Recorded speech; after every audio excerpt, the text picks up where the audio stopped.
Good evening. आज का हमारा टॉपिक है कक्षा 12वीं का एक महत्वपूर्ण टॉपिक श्रीखंड बनाने की विधि। श्रीखंड बनाने की विधि 12वीं के बोर्ड परीक्षा में कई बार पूछा गया क्वेश्चन है और हम कुछ पॉइंट के बेस पर इसको समझेंगे कि श्रीखंड जो हम कैसे बनाते हैं।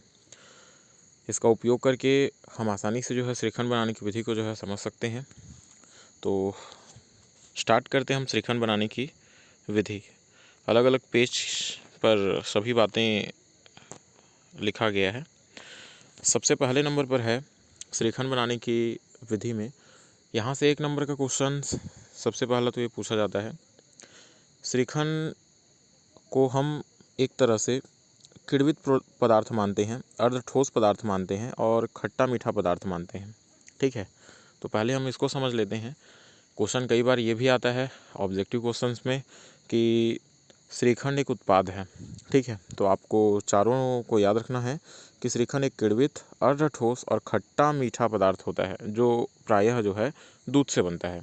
अगर नॉर्मल हम लोग बात करें कि श्रीखंड हम लोग का होता क्या है या श्रीखंड हम लोग का कैसे बनता है, तो मुख्य रूप से देखिए श्रीखंड को किण्वित उत्पाद कहा जाता है क्योंकि हम सभी जान रहे हैं कि एक तरह से दही जो है किण्वन से बनता है। ठीक है, फर्मेंटेशन के पश्चात जो है दही बनता है, तो दही से बनने के कारण जो है श्रीखंड को किण्वित उत्पाद माना जाता है। ठीक है, पहली बात। दूसरा नंबर पर है शब्द हमारा जो है अर्ध ठोस। अर्ध ठोस से मीनिंग है कि जब दही बनता है तो दही से क्या किया जाता है, हम पानी को निकाल देते हैं। ठीक है, सबसे पहला चीज़ कि दही से बनता है, इसी कारण जो है ये किण्वित उत्पाद है और दही से हम लोग क्या करते हैं, पानी को बाहर रिमूव कर देते हैं, पानी हम लोग बाहर निकाल देते हैं। पानी निकालने के पश्चात आप समझ सकते हैं कि दही का जो भाग बचता है वो केवल कौन सा भाग बचता है, हम लोग का ठोस भाग ही बचता है। ठीक है, मतलब दूध का ठोस भाग ही बचता है, चाहे वो वसा वाला ठोस भाग हो या फिर हम लोग का बिना वसा वाला ठोस भाग हो, या बोल सकते हैं कि हम लोग का सॉलिड नॉट फैट SNF हो। ठीक है, तो ये दोनों के दोनों दूध में जो है शेष बचते हैं। ठीक है, पानी पूरा निकल जाता है। ठीक है, इसी कारण हम इसको अर्ध ठोस पदार्थ भी मानते हैं। ठीक है, आगे चीज़ खट्टा होता है। ठीक है, चूँकि हम जान रहे हैं कि सभी जो है दही का जो टेस्ट होता है खट्टा होता है, इसी कारण खट्टा पदार्थ होता है। और दूसरा चीज़ है मीठा पदार्थ होता है। इसका मतलब ये है कि श्रीखंड जब बनाते हैं तो इसमें शक्कर की भी कुछ मात्रा मिलाया जाता है। ठीक है, शक्कर की भी कुछ मात्रा इसमें जो है 12 से 15% तक इसमें हम लोग मिला सकते हैं। तो शक्कर मिलाए जाने के कारण इसे मीठा पदार्थ भी जो है माना जाता है।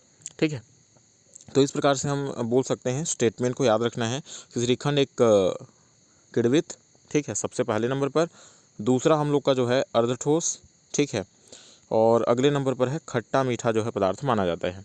ठीक है, आगे हम लोग डिस्कस करेंगे कि श्रीखंड हम लोग जो है कैसे बनाएंगे, बनाने की जो हमारी मेथड है उसके बारे में।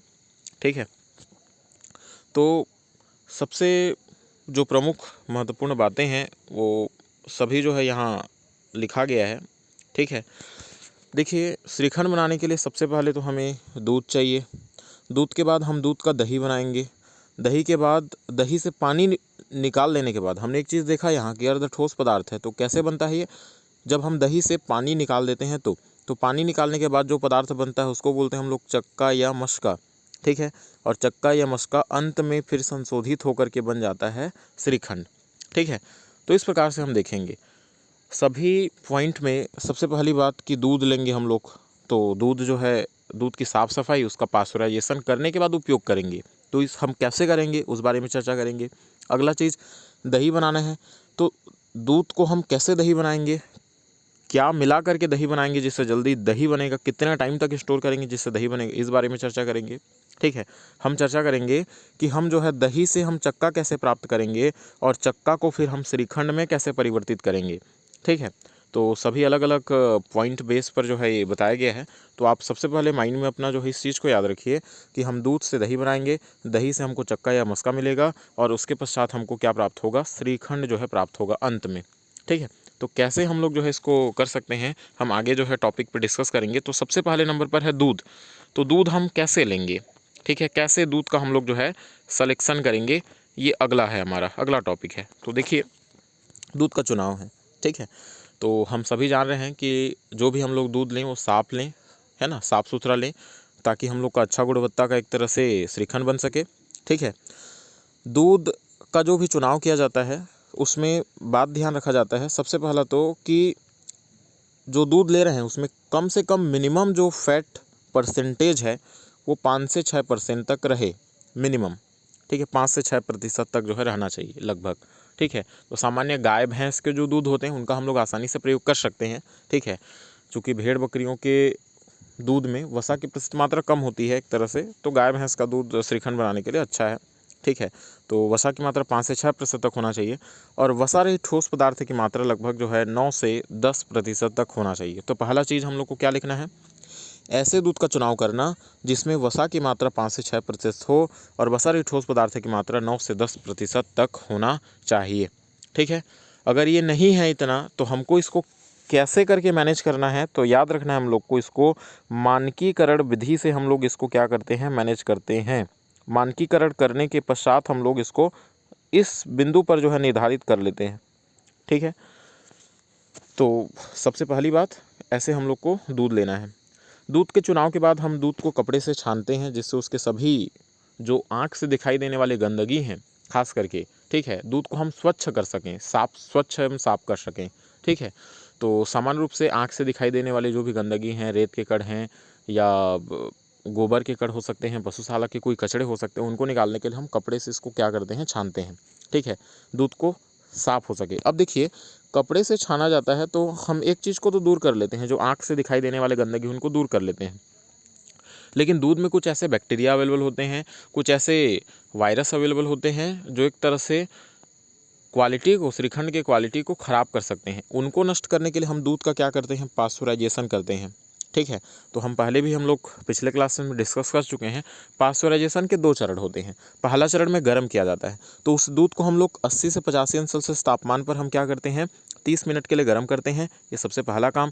और पास्चुराइजेशन के दूसरे चरण में हम 42 डिग्री सेल्सियस तापमान पर उसे पुनः ठंडा करते हैं। ठीक है, ऐसा करने से एक तरह से बैक्टीरिया क्या हो जाते हैं, नष्ट हो जाते हैं। इसके बारे में हम लोग पहले भी चर्चा कर चुके हैं। ठीक है, तो अगले पॉइंट में हम लोग को ये लिखना है सीधे से कि चुने गए दूध का अब पास्चुराइजेशन 80 से 85 अंश सेल्सियस तापमान पर 30 मिनट के लिए करते हैं। ठीक है, या 30 मिनट के लिए गर्म करते हैं और पुनः जो है 42 डिग्री सेल्सियस तापमान या 42 अंश सेल्सियस तापमान पर इसे ठंडा किया जाता है। ठीक है, अब देखिए हमने सीधे से अब दूध ले लिया। अब दूध जो भी हम लोग का बैक्टीरिया नष्ट करना था, दूध की सफाई था, सफाई का काम पूरा हो गया। ठीक है, तो हमारा ऊपर में हमने जो देखा, ठीक है, कि हम दूध जो लेंगे तो दूध की हम सफाई से संबंधित बातें हम लोगों ने पूरा यहाँ देख चुका। ठीक है, दूध कैसे साफ करेंगे। ठीक है, तो सफाई करने का सामान्य तरीका है एक बार कपड़े से छानना और एक बार पास्चुराइजेशन करना। ठीक है, ये 2 बातें बस। कपड़े से हम लोग छान करके और आँख से दिखाई देने वाली गंदगी को नष्ट कर देंगे और पास्चुराइजेशन की प्रक्रिया के द्वारा हम जो है ऐसे गंदगी जो दिखाई नहीं देते हैं, कुछ बैक्टीरिया हैं या वायरस हैं, सूक्ष्म जीवाणु हैं, उनको हम लोग नष्ट कर देंगे। मेथड आप लोग को याद रखना है अच्छे से। ठीक है, ये आगे के टॉपिक में लिखा हुआ है। अब दूसरे बात पर हमारा अगले डैश करके दूध से हमको दही बनाना है। तो दही बनाने के लिए हम कैसे करेंगे, तो सीधे से हम लोग क्या करेंगे, दही बनाने के लिए दूध में हम लोग बैक्टीरिया मिलाएंगे, जो फर्मेंटेशन जो बैक्टीरिया होते हैं, जो फर्मेंटेशन का काम करते हैं। ठीक है, इसमें स्ट्रेप्टोकोकस थर्मोफिलस है और लैक्टोबैसिलस बल्गेरिकस है। ये दोनों के दोनों जो है ऐसे बैक्टीरिया हैं जो फर्मेंटेशन करते हैं। ठीक है, एक तरह से हम लोग इसको जामन भी कह सकते हैं। ठीक है, दूध को दही में बदलने के लिए जामन का प्रयोग किया जाता है, इसको जामन भी माना जा सकता है। ठीक है, सामान्य रूप से पुराना दही, ठीक है, जो काफ़ी दिनों तक रखा गया है, उसकी थोड़ी मात्रा भी अगर मिला देंगे तो दूध दही में बदल जाता है और वास्तव में जामन शब्द से मतलब यही है। ठीक है, तो स्ट्रेप्टोकोकस थर्मोफिलस और लैक्टोबैसिलस बल्गेरिकस दोनों का सेम अनुपात जो है हम लोग लगभग 1:1 का अनुपात जो है हम लोग दूध में मिलाते हैं और दूध में मिलाने के बाद उसे हम 3 से 4 घंटे के लिए रख देते हैं, जिससे हमारा जो दूध है वो दूध क्या में बदल जाता है, दही में बदल जाता है। ठीक है, अब दही प्राप्त हो गया हमको। अब दही से हमको क्या निकालना है, क्या बनाना है, चक्का या मस्का बनाना है। तो हमने देखा जी कि दही को जब हम चक्का या मस्का में बदलते हैं तो हमको क्या करना पड़ता है, पानी निकालना पड़ता है। तो अगला हम लोग टॉपिक देखेंगे, देखिए। ठीक है, आपको डायग्राम के माध्यम से भी यहाँ बताया गया है। चक्का या मस्का प्राप्त करने के लिए सीधे हम क्या करते हैं, जो भी दही है उसको कपड़े से बांधकर हमको लटका देना है। लटकाने से क्या होगा, दही का जो भी पानी है वो सब पानी क्या हो जाएगा, निकल जाएगा। अब पानी निकलने के बाद जो शेष पदार्थ हमको मिलेगा, ठीक उसी को हम लोग बोलते हैं मस्का या चक्का। ठीक है, देख सकते हैं हम लोग डायग्राम इस प्रकार से, हमने जो भी दही उसको ले लिया, नीचे में हमने एक बर्तन रख दिया।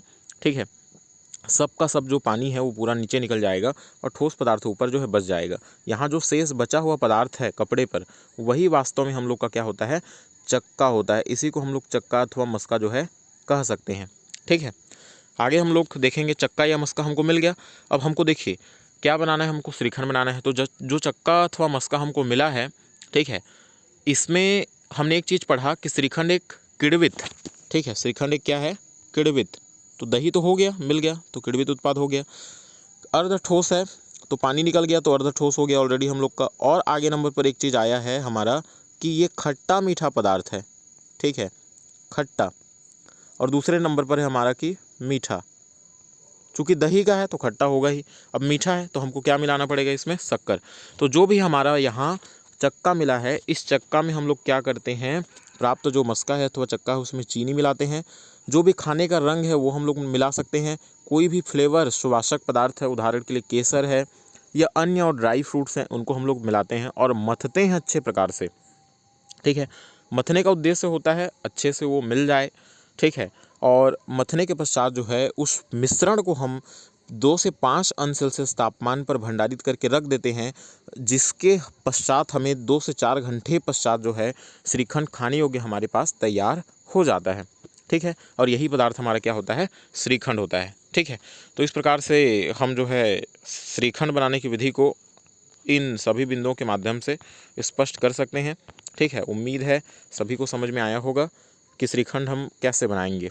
ठीक है, दोबारा से मैं एक बार रिपीट करने की कोशिश करूँगा। सभी जो है ध्यान से आप लोग अगर सुनेंगे तो सभी बातें स्पष्ट रूप से समझ में आ जाएंगी। ठीक है, सबसे पहला दूध है। याद रखना है हमको दूध लेना है जिसमें वसा की मात्रा कम से कम जो है 5 से 6% तक होना चाहिए। ठीक है, 5 से 6% तक हमारा वसा की मात्रा हो और 9 से 10% तक वसा रहित ठोस पदार्थ की मात्रा हो। ऐसे दूध को हम आँख से दिखाई देने वाले गंदगी को नष्ट करने के लिए कपड़े से एक बार छानेंगे। ठीक है, और कपड़े से छानने के पश्चात दूसरे पॉइंट पर हम क्या करेंगे कि पास्चुराइजेशन करेंगे। पहला हम लोग को क्या करना, छानना, और दूसरे नंबर पर पास्चुराइजेशन करना। तो पास्चुराइजेशन का प्रोसेस क्या है, एक बार गर्म करना 80 से 85 अंश सेल्सियस तापमान पर 30 मिनट के लिए, और फिर से क्या करना, उसको ठंडा करना 42 डिग्री सेल्सियस तापमान पर। ठीक है, तो इस प्रकार से हम जो है एक तरह से पास्चुराइजेशन करते हैं। पास्चुराइजेशन के पश्चात उस दूध को दही में बदलने के लिए उस दूध में हम लोग जामन मिलाते हैं और लगभग 3.5 से लेकर के 4 घंटा के लिए रख देते हैं, जिससे दूध दही में बन जाता, परिवर्तित हो जाता है।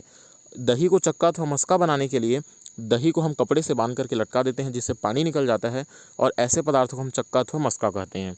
ठीक है, इसे अनुकूल बनाने के लिए अर्थात इसे और स्वादिष्ट बनाने के लिए इसमें एक तरह से चीनी मिलाया जाता है। ठीक है, कोई भी कलर मिलाया जाता है और कोई भी फ्लेवर वाला पदार्थ है। ठीक है, ताकि एक अच्छा सुगंध, सुवासक या सुवास उसमें आ सके, है ना, फ्लेवर आ सके, इसके लिए जो है कोई सुवासक पदार्थ इसमें ऐड किया जाता है। जो भी मिश्रण है कम तापमान पर भंडारित करते हैं, 2 से 5 डिग्री सेल्सियस तक हम लोग कह सकते हैं भंडारित करते हैं। ठीक है, जिससे कुछ समय पश्चात ही लगभग 3 से 4 घंटे के पश्चात ही श्रीखंड खाने योग्य तैयार हो जाता है। ठीक है, एक चीज़ याद रखना है कि ये हिमिक्रिट डेयरी उत्पाद है ना, क्योंकि इसको फ्रीजिंग पॉइंट पर रखा जाता है। ठीक है, तो श्रीखंड एक तरह से हिमिक्रिट डेयरी उत्पाद है, इस चीज़ को भी याद रखेंगे। ठीक है, क्योंकि ये क्वेश्चन पूछा जाता है कि श्रीखंड खाली स्थान उत्पाद है तो हिमिक्रिट डेयरी उत्पाद है। ठीक है, याद रखना है आप लोग को। अगर खाली स्थान में भी आए, ठीक है, या सही विकल्प में भी आए तो अपने सूझबूझ से इसका आंसर हम लोग दे सकते हैं। ठीक है, उम्मीद है पूरा टॉपिक क्लियर हुआ होगा, सबका समझ में आया होगा। आप सभी का ये वीडियो देखने के लिए और धन्यवाद। चलिए।